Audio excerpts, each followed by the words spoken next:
ספר בעל שם טוב, עמוד התפילה, אויס צדיק בו.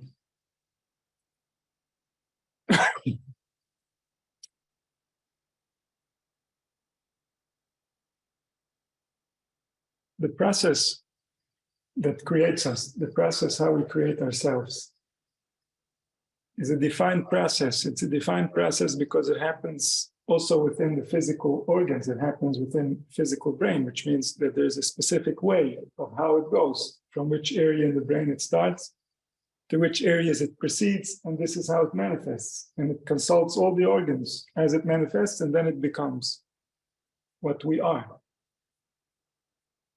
This process depends a lot on memory, because memory is the one that delivers from the unknown, from the unconscious to the conscious. And so from all that we know, from all that we could possibly think, what we remember in any given moment is going to decide what of that are we going to become. So sometimes we can remember different parts of our lives, and then we experience from that lens, because that's what we remember. We're not remembering the other parts at this point. And so we have an inaccurate view of what it means to be us. Why? Because we're not remembering us. We're remembering only a part of us, maybe an uncomfortable part of us. And so here the memory is what's causing how much access we have to what we already know and to what we already are. And so we see commandments about remembering. Zocher Yisrael Shabbos Lekadshem. Zocher Yisrael Asher Osa Lecha Amalek. There's a remembering that needs to happen because things happened in the distant past that we no longer understand, but something inside us knows it. And we can connect to that thing inside us that knows it if we remember it. If we remember it, then the meaning will awaken within our hearts. Something within our experience matches exactly that vibration. And if we remember it, eventually it's going to click into place. Oh, this is what this means.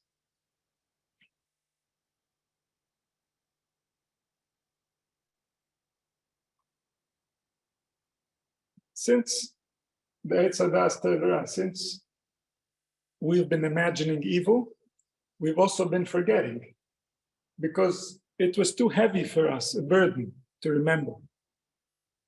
Remembering was no longer feeling like a privilege, it was starting to feel like a burden. And so we chose to forget. We chose to forget many things.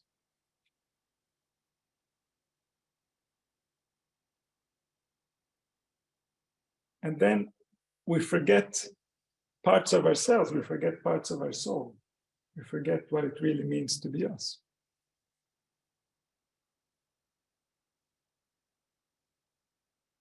We want to remember in order to reconnect. We want to remember the things that are meaningful to our soul and that help our soul. This is what we want to bring to memory. Because then the conscious mind that receives this memory is going to help the process so that we get more life, so that we get more will, so that we get more connection to what already is. If we remember ourselves correctly, then we receive the full commitment, the full cooperation of the power within us that gives us life.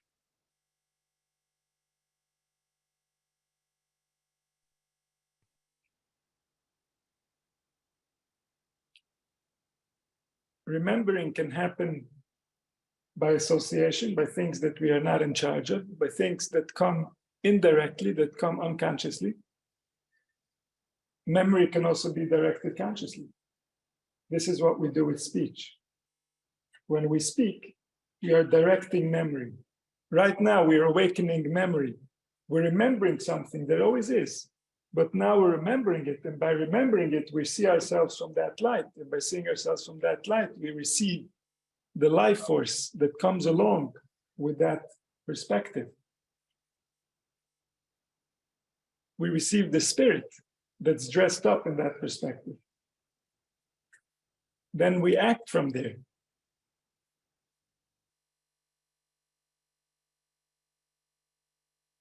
And so every memory is a particle of our spirit, is a spark of our spirit, is a spark of life.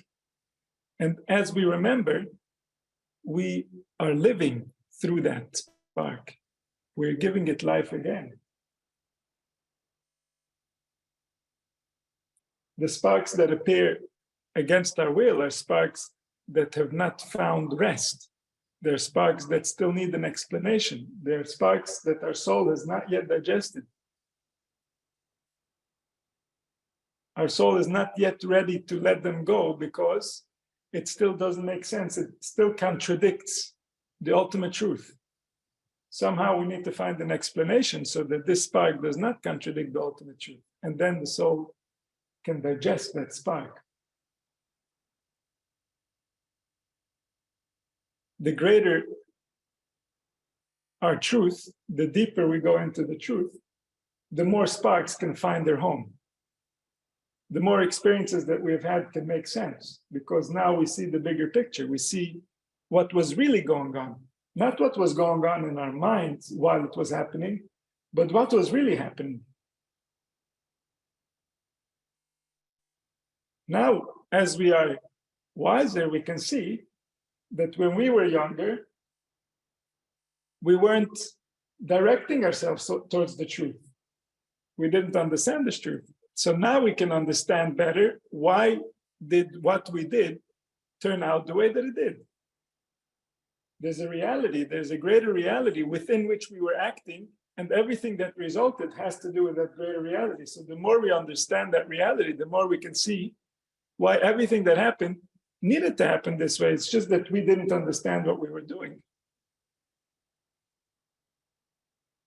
And so when we say that the creator is reacting, it means the one who designed it so.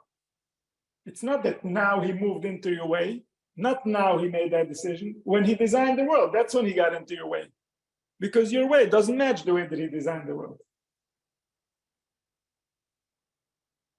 The way that he designed the world was there first.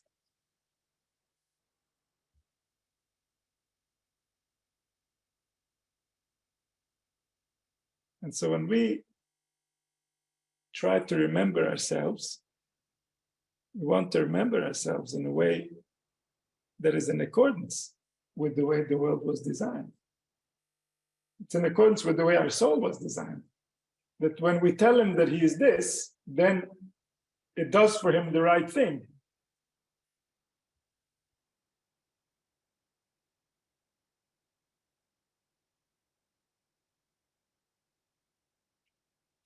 And so the practice of gaining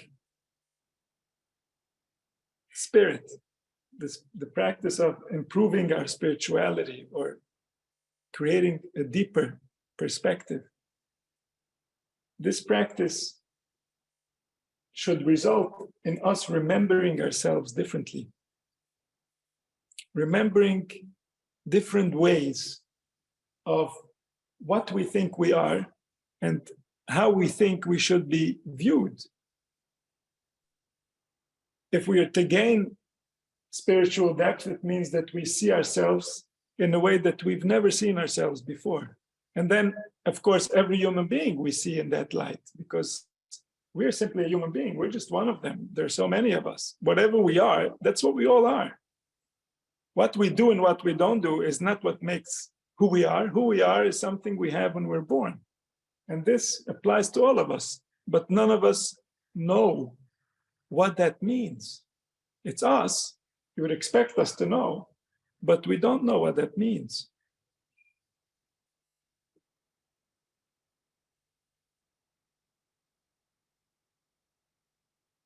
And so if we're going to gain spirit, if we're going to go deeper within the truth, we're going to see a human being as something else, something we've never seen before, we've never thought of before, we never knew existed. And every spiritual practice is based on deepening our capacity for understanding what already is. It's not to realize anything or to gain anything that is going to be in addition. There's no addition, there's a subtraction. It's what you thought was important is not. We are something else, and therefore you are going to be very happy to be what you are. You're not going to complain about it ever again. And whatever you have to put up with, because the world is in the place that it is, the culture is in the place that it is, this is going to be, in your mind, in your perspective, a very tiny, small price to pay for what you are.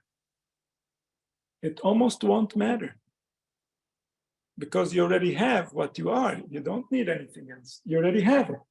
You have it, and it justifies everything, billionfold. No one has ever gained anything, any type of prize, any type of gain, any type of pleasure, unless first they've received existence. Existence, that's the big prize. It's the prize we already received. We are all the lucky winners. Now we just have to figure out how to not get in each other's way so we can enjoy our prize. And how not to get in our own way. That's the biggest obstacle, because once we've grown up in a world where people get in each other's way, then our own brain is getting in its own way. It's been programmed by that world. It thinks the way they think. It speaks the way they speak. How else could it do?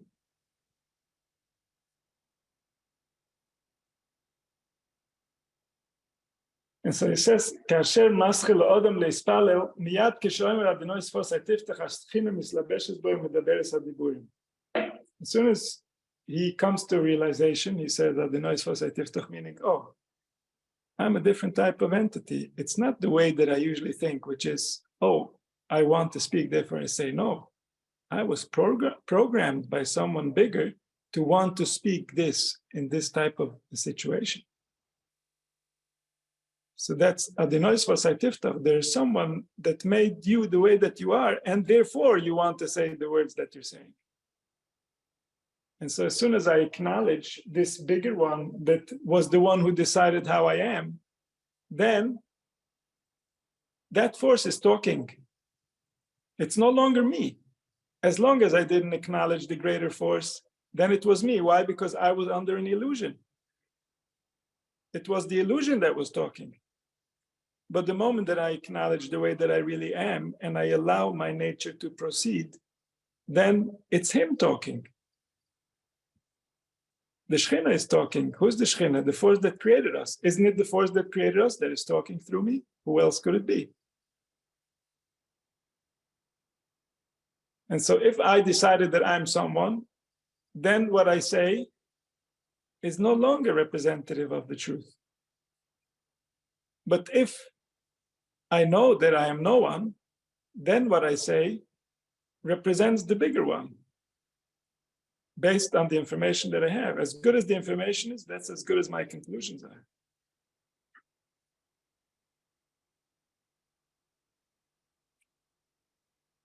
And so when he opens his mouth, who is talking? She is talking. The force that created him is talking. She designed you that you feel pain in such a situation and therefore you ask for relief. That's the design, right? That was the will of the one who created you. So when you open your mouth and you say, oh, I don't like what's happening to me, I want something different, that's her talking. That's the design talking. And it was designed this way. It was designed that if you feel something is not right, please talk it out so that it can be recorded, that this is your stance, so that we know what your soul wants. And then what your soul wants is going to be weighed against what many souls want. and then something is going to happen, whatever it might be. But create your angels according to your nature. That was the will that willed you into existence. And then the words are not your words, they're her words, the words of the one who made you. If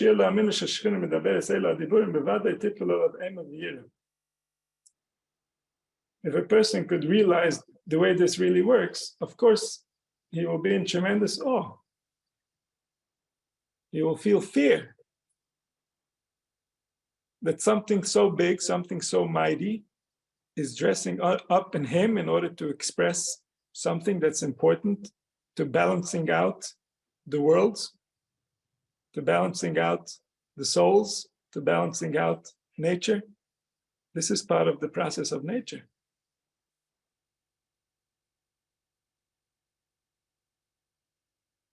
The nature that's in our organs, the nature that's in our hearts, that's giving us this power to express, and is the one that's expressing. It's the one that's being expressed. It's the way that it gets to know itself. How else would it do it? This is the feedback from within creation. It's the most important feedback there is. We create an entire process for a certain result, and then there's the result, and then there's the feedback from the result. That's the most important part from the process. That's how the process keeps improving until it finds its perfect balance. But what happens if this part of the process, this critical part of the process, is not accurate? What happens if the speech is not accurate? What happens if the speech is offensive to the truth? Then this most important part of the process doesn't get completed, and then we can't see what life was supposed to be. All the worlds are in disarray. It's not just here. Here is just the control panel. But all the worlds that together create us are in disarray if we don't complete the process accurately. And so there's a tremendous awe for what we are interacting with. וגם הקדוש ברוך הוא כביכול מצמצם את עצמו ושורר אצלו, משנה מאמצס מן החרקים. הקדוש ברוך הוא himself, the intelligence that created life, he makes himself small in order to come into this experience, and he's the one that's creating with him, because nothing can get created without the one that gives existence.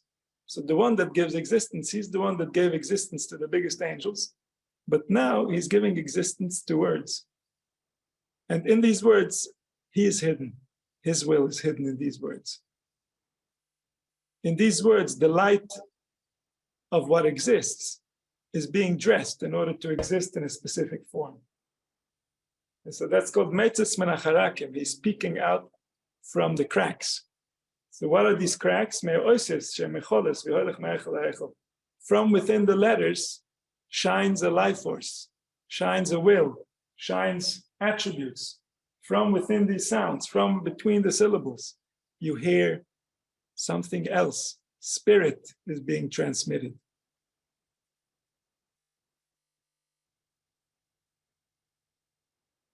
And as we speak, the spirit is going from room to room, from concept to concept, from place to place, from experience to experience. The organs are responding, the chemicals are changing.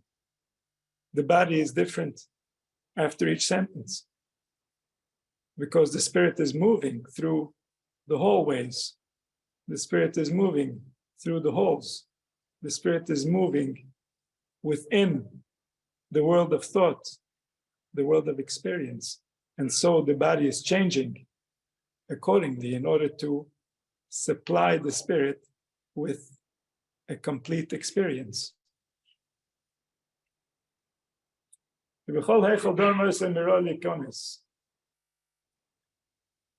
Every time he gets to a new hall to enter, again, they check to see if he is qualified, if he deserves to be in that home. And so this we see by the experience that we have when we are praying, that if we come to a concept, we come to a place that we are not qualified to enter, then comes a thought and distracts us. And then it moves us away from understanding what we are saying. And this obviously applies only to those who are actually paying attention to what they're saying. Most people don't have to be distracted. But if a person is already on the level that what he says has an influence, has an effect, then that person, when he doesn't qualify to enter, there will be a distraction.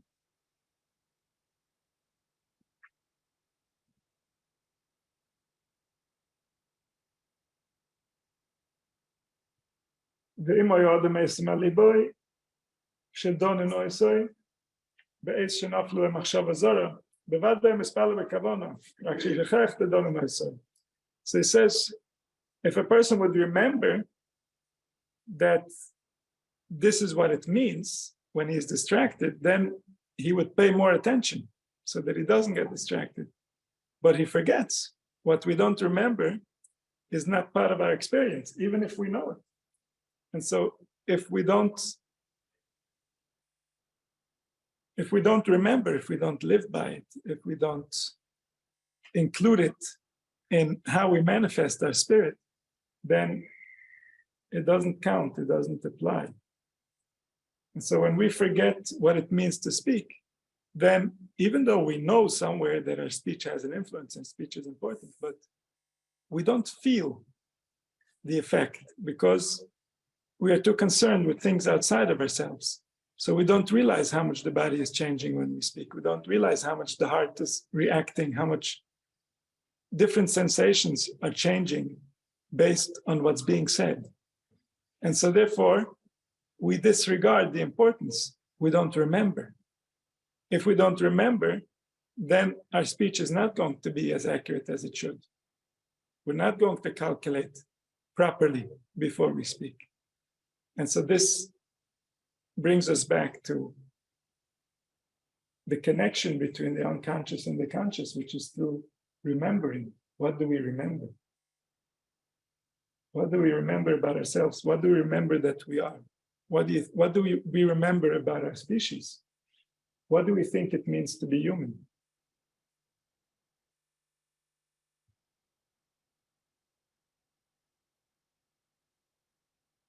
And this remembering is what reconnects us.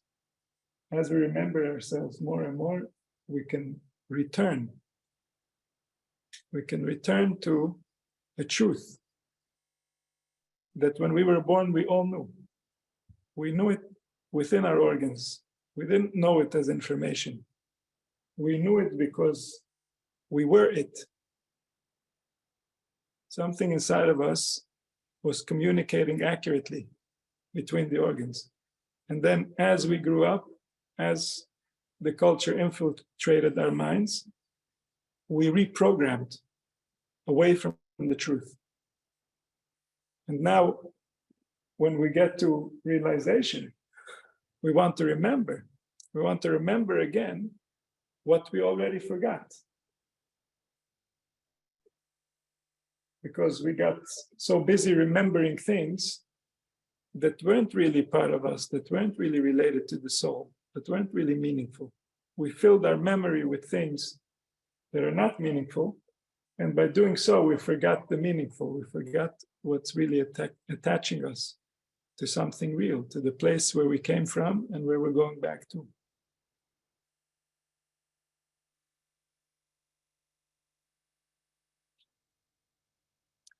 Baal Shem Tov למשל אומר, מה שאומר בזוהר, שדום יסוד ומכל היכל והיכל ומגש נוספים מהיכל פרש, כי הדיבור נקרא חולס שהשכל שורר בהם.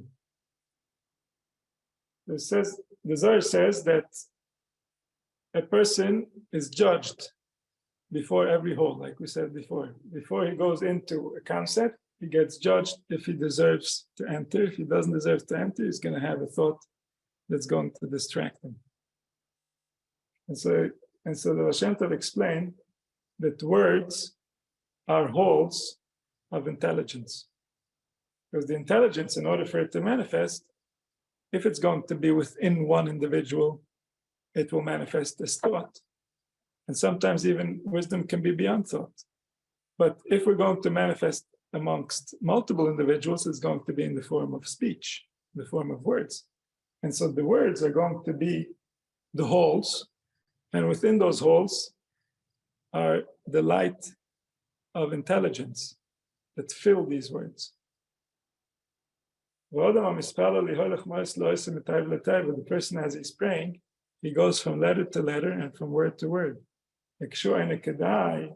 When he is not in the appropriate spiritual condition, they don't allow him in. They make him think a thought that's not meaningful in a time when he wants to have a meaningful thought.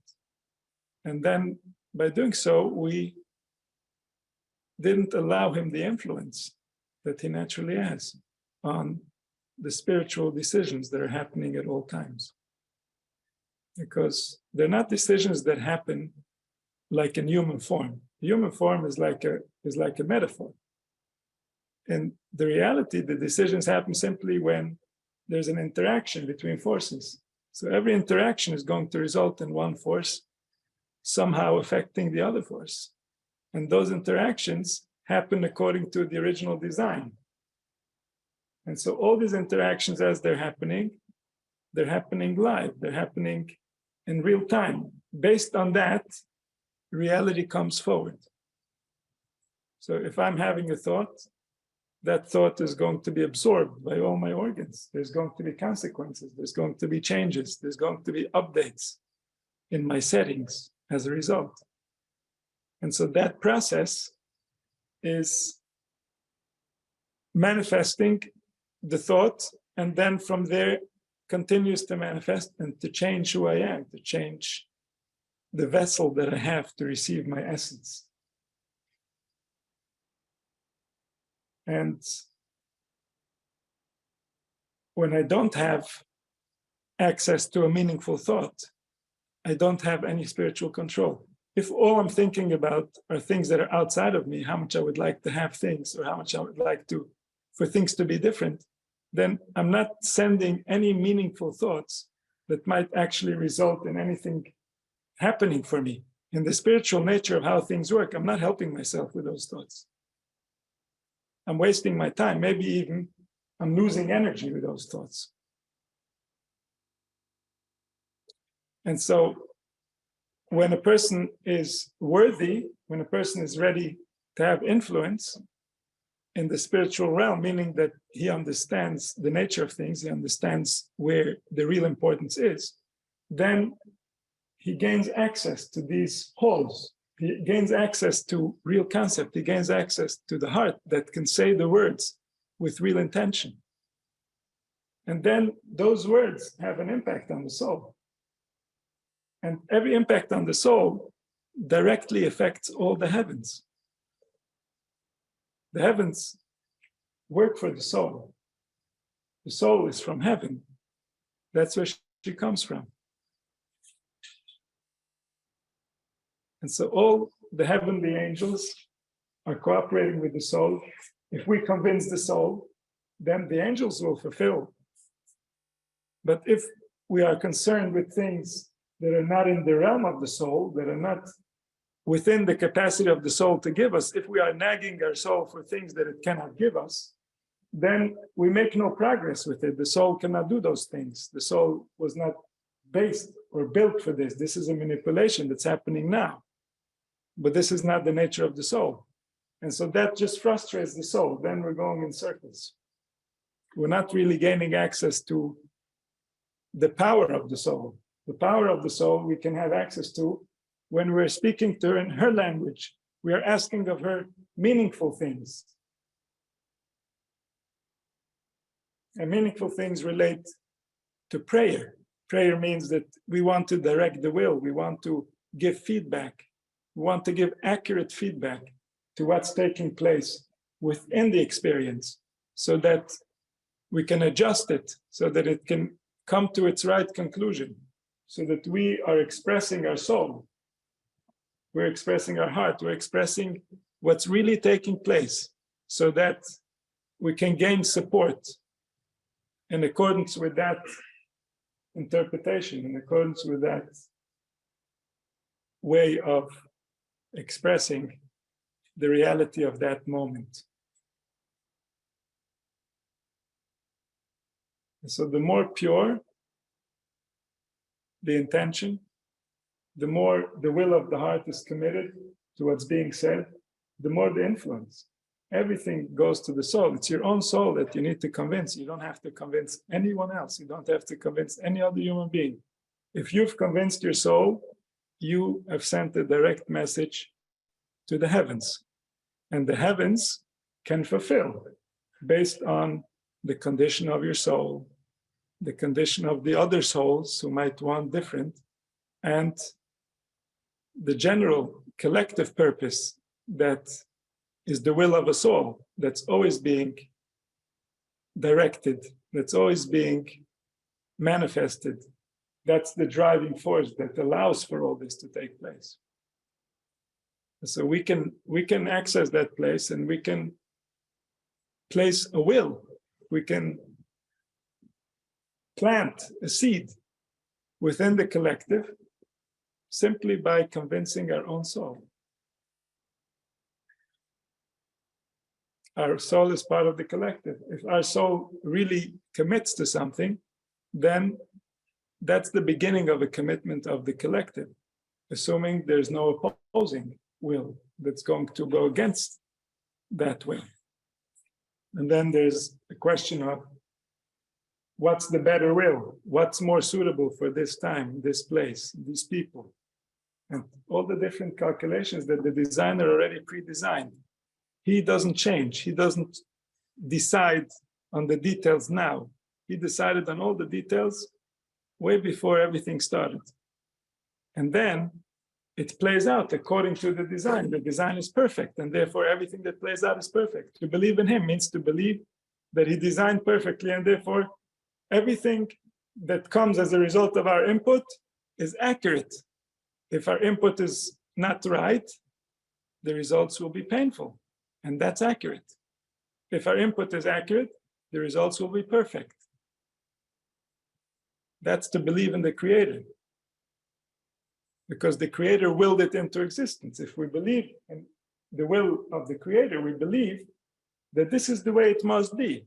And if it's not right, we're not doing it right. We just must learn how to comply with the original will, and everything will be in order. Everything will be perfect. Everybody will have a smile on their face.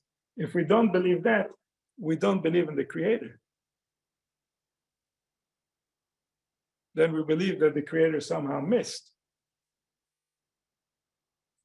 And if he can miss, then that's not the Creator. That's not the one that we're talking about. That's not the one that we can lean on.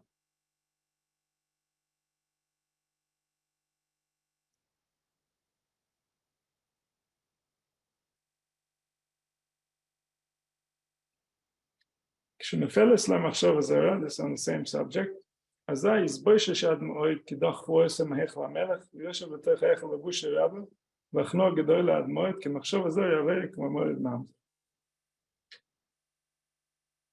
When a person has a thought that's from a different subject while he's trying to pray, that's trying to distract him, then he should realize that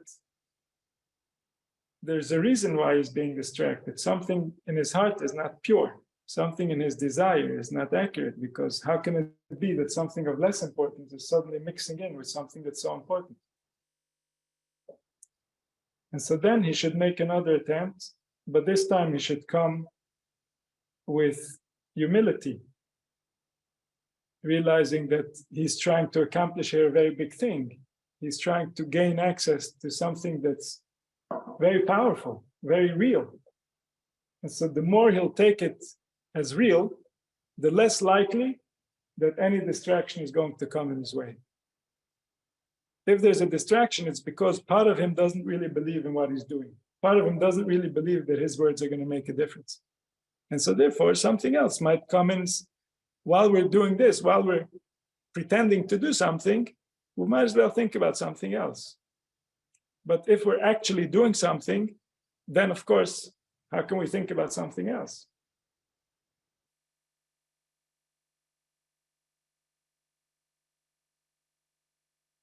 So it says, it's like bringing in an illegitimate child, because the word now has a parent that wasn't even attached to it, that doesn't even have the intention of these words.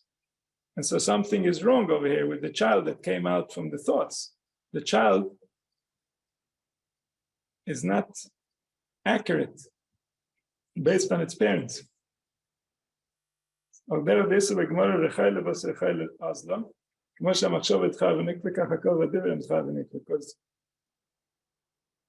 the speech and the sound are like a male and a female. He said, if while he's thinking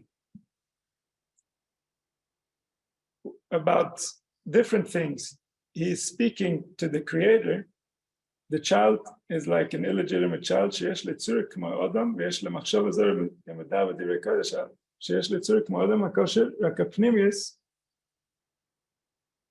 here with the words doesn't really work out, but I'll try to make sense of it.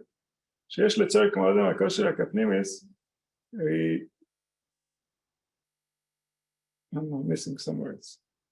So he's saying that when the speech is coming out with a thought that is not in accordance with the speech, this speech seems human. It seems like a human is talking.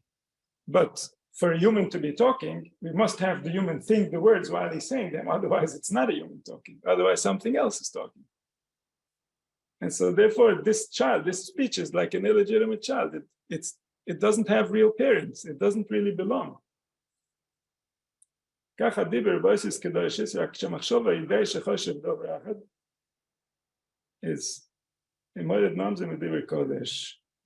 So the same thing when he speaks holy letters, but his thoughts are in another place. So then he's mixing different things that don't belong.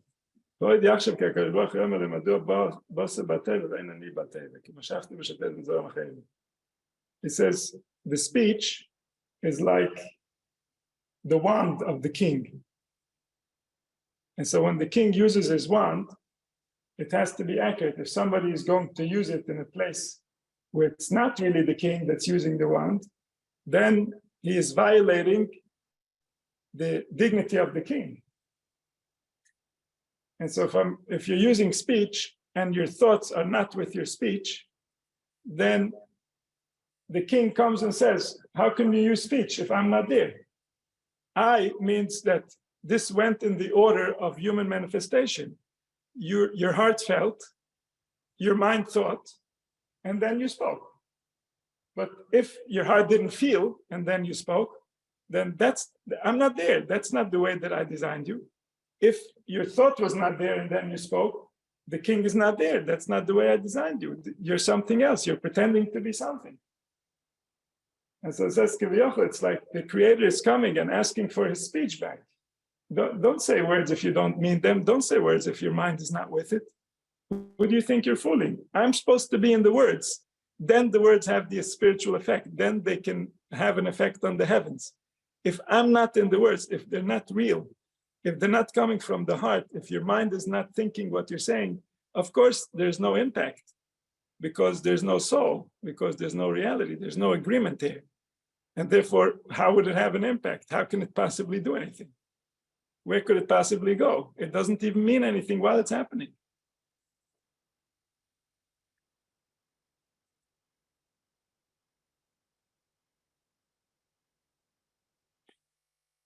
Here's another one on the same subject. אם עוד המספר ויש מחשוב אחרת, אזי חס ושלום הקליפה רחבס על הדיבור. כי מחשוב רחבס על הדיבור. If a person is praying and he has a different thought, then there's a klippa that's riding on the thought, because that's riding on the speech, because the thought is riding on the speech. So the speech is like the horse, and what's riding on the horse is the thought. And so if a person is thinking something else while he is sending out his horses, it's like the klippa is riding on his horse. Something else that is a distraction from reality is riding on the real words that are being said. The horses are the speech. When the thought that is not accurate to his pare, it's an Egyptian thought, is riding on the horse. The misich, he's saying from the notion of silence, that he says, if you see that pare is riding on your horse, you're better off being silent. If you see that you're saying words that are not meaningful to your heart, are not accurate to your heart, are not being expressed with your full consent and your thought is fully present, then don't bother saying those words, because don't send pare into the world. If you say something that is coming from your heart, then it will go into the heart. Which heart? He says, the words that come from your heart will go into the collective heart. Why? Because if they're coming from your heart, it means it's close to your soul. If you're saying it with soul, then there's a commitment of the soul. If your soul committed to it, then the collective is a little bit more committed to it, and who knows how committed to it it's going to get.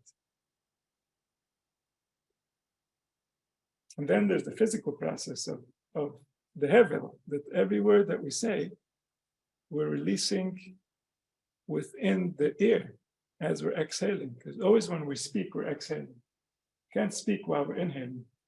Can't speak while we're holding our breath either. We can only speak while we're exhaling, and when we're exhaling, we're writing the words into the hevel, into the mist that's coming out of our mouth. And so this hevel, it knows exactly how much heart was in the words. That's what creates the energy, the vibration of the words. It's not the sounds, obviously, and it's also not the meaning.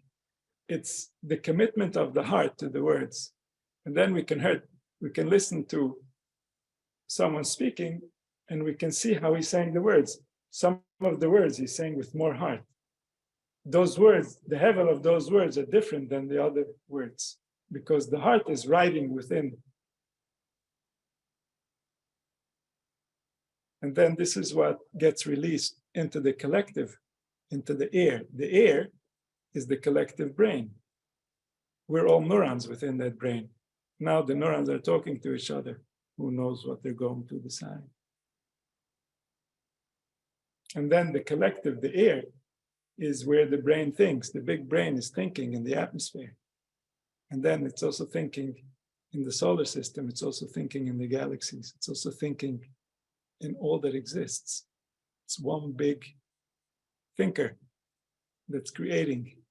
And we are the ones that get to experience its creation the most intimately from all.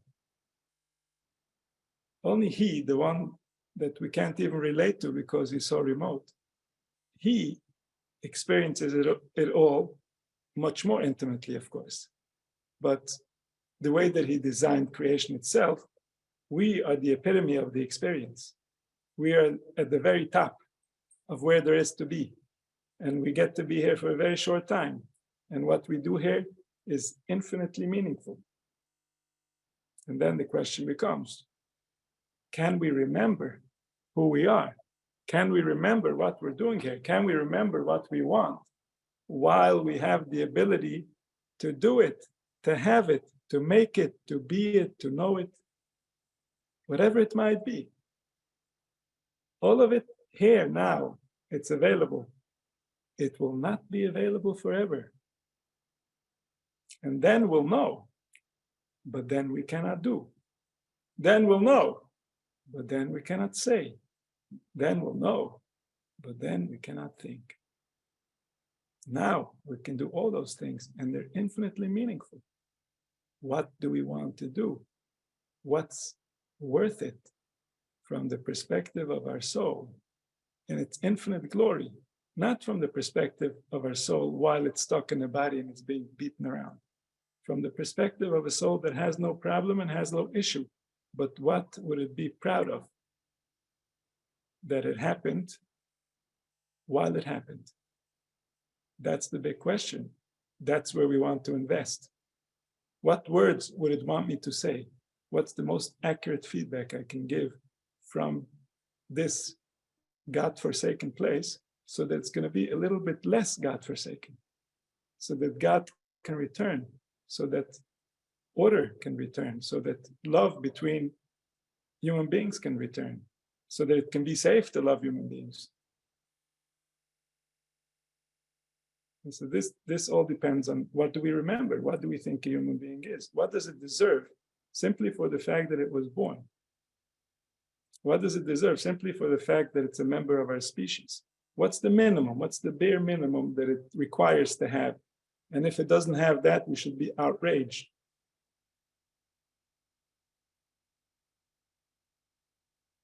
It all depends on which world are we in. What does it mean to us? What do we think a human being is? What does a human being deserve?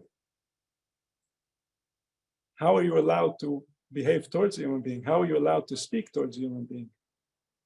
It depends in which world we are. What do we think is happening here? Why do we think, is it happening? Who wants it to happen? What's the purpose? What's the goal?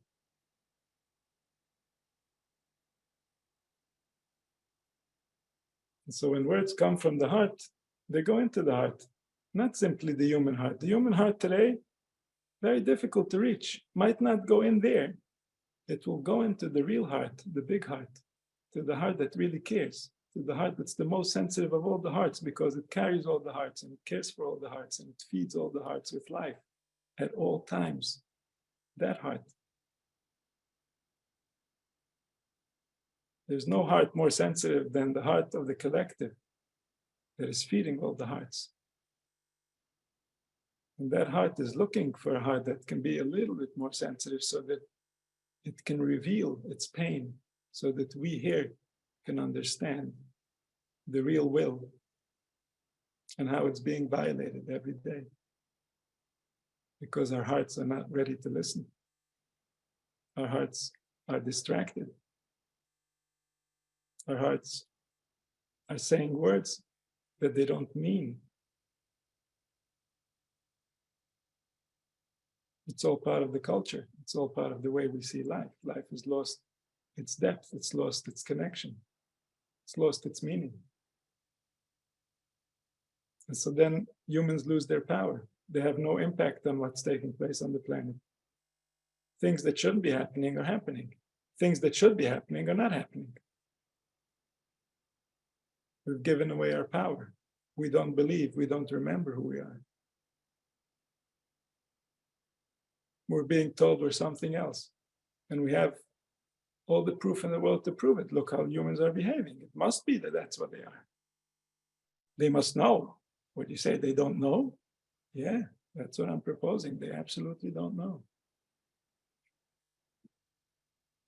If they knew, it wouldn't be possible for them to behave the way that they're behaving. Not for one instant. It's only because they don't remember who they are. That's the only reason why they behave this way.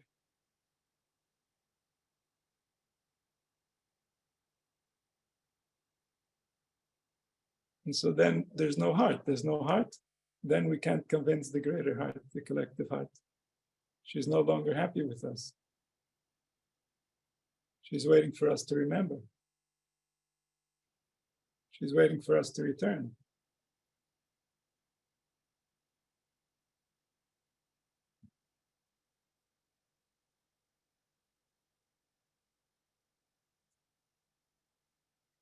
Inyan HaYichud, this is the next layer, Ois Kuf. Inyan HaYichud is Sheloi L'Haver D'Aseichel Min HaDiburim, Sheloi L'Arev Ra B'Toev. That when we speak, we should be fully present in our speech. It should be accurate speech according to the intelligence that's driving us to speak. And this way, we won't mix good with bad. Good with bad means that we're speaking and we're bringing into existence, we're creating angels, we're creating real forces that are going to direct our soul. And if they're not fully attached to the intelligence and we're saying things that are unintelligent or that we know are not true, then we're mixing good with bad. We're feeding our soul bad food. And it's going to result in indigestion, in exhaustion, in confusion, in lack of motivation, because we're feeding it the wrong food. It doesn't appreciate. And so that means to be meyached. To be meyached means to be united within your speech. Is all of you saying what you're saying? Then say it. If not all of you saying it, then don't say it. Eitz Hadas Toivera. Eitz Hadas Toivera means you confuse the consciousness with good and bad. You give it information that's real, information that's not real, and you're confusing it. And then it doesn't know how to manifest accurately. It doesn't anymore know what the truth is. It doesn't anymore know how to be real to the truth. And then it assumes that there is no truth or that the truth is not knowable. And that's only because it's relying on wrong information. And that's what Shlomo Melech says in Mishlei, Shivcha Kisirash Gevirta, when the slave is inheriting its owner, which means that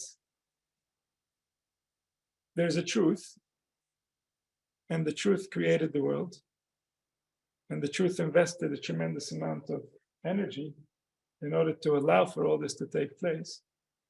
And then there is an illusion that didn't create anything, that doesn't own anything, that doesn't really fully exist. It only exists in the mind of man. But we are giving this illusion the keys to the kingdom. What are the keys to the kingdom? Speech. We're giving it speech. We're giving the illusion speech. We've given away the entire universe. And that's Shivcha Kisirash Gevirta. You're giving away the entire universe to an illusion. The truth created the world. The truth created speech. The truth allows you to use speech. If you speak illusion, you're giving away the keys to the kingdom.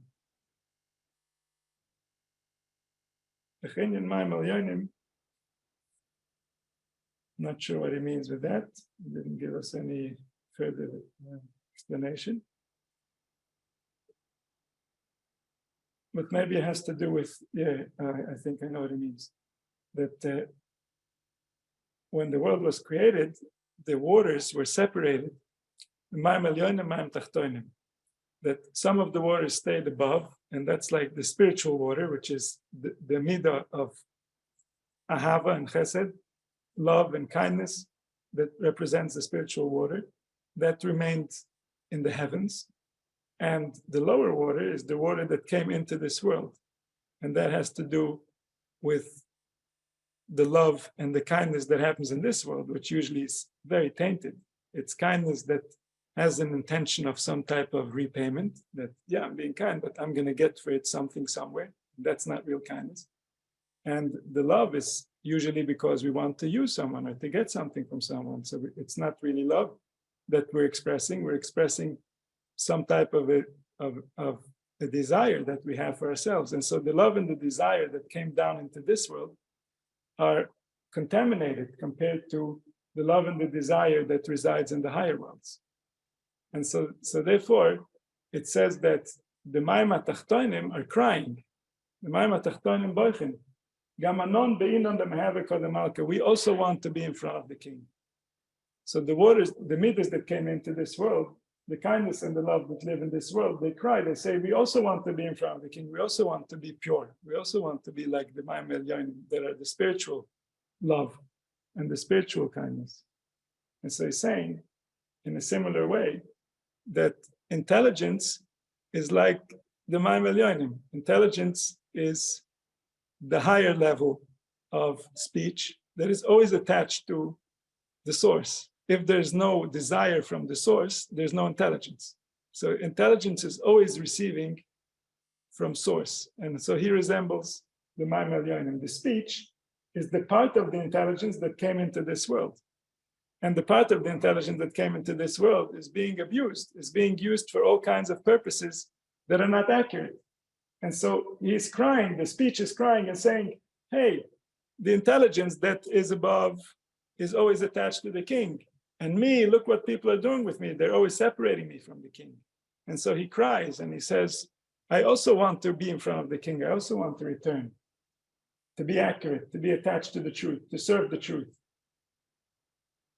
And this is what we are trying to accomplish. We are the medaber, which means this is specifically on us, that we learn how to speak, that we know how to portray accurately our heart. If we don't portray accurately our heart, there's no way that our soul can ever understand itself, can ever understand the truth, can ever get access to the power that it was destined for, the power that it is. As soon as we leave the body, we know that we were that. There's no denying it. It becomes very obvious. And yet, while we're in the body, it's very hard for us to know, because we need to know how to think it in order to make our body feel that way. And if we've lost memory of it, if we haven't felt that way since birth, so then how are we ever going to gain access? How are we going to remember? This is a prolonged process of remembering. I think we'll do it till here. Thanks, everyone. Good night. Thanks for joining.